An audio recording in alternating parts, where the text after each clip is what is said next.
A lot of people don't like my comedy. A lot of white people don't like my comedy. A lot of white people say this to me. Hey, Amir. Hey. You get on stage, you make your jokes about white people. You say white people this, white people that. What if I did something like that, huh?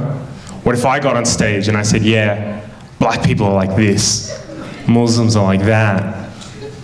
You'd probably call me a racist, wouldn't you?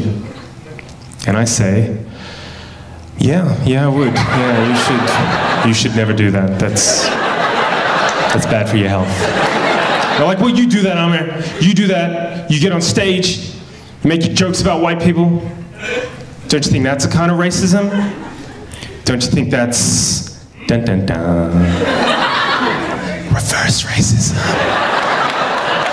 I said, no, I don't think that's reverse racism. Not because I think reverse racism doesn't exist, right? If you ask some black and brown people, they'll tell you flat out, there is no such thing as reverse racism. I don't agree with that. I think there is such a thing as reverse racism.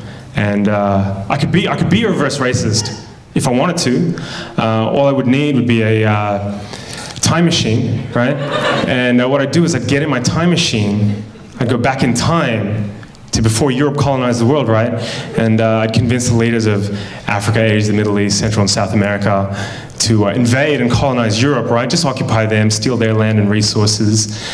Set up some kind of, like, I don't know, trans-Asian slave trade where we exported white people to work on giant rice plantations in China.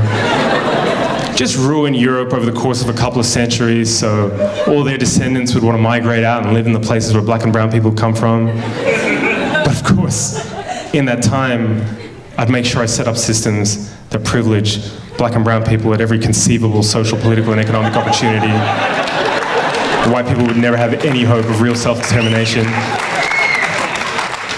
Just every couple of decades, make up some fake war as an excuse to go and bomb them back to the Stone Age and say it's for their own good because their culture's inferior, and then, just for kicks, subject white people to colored people's standards of beauty, so they end up hating the color of their own skin, eyes, and hair.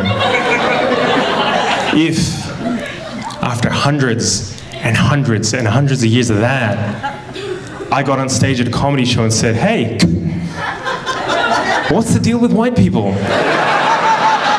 Why can't they dance? That would be reverse racism. Marvin, thank you. You've been great.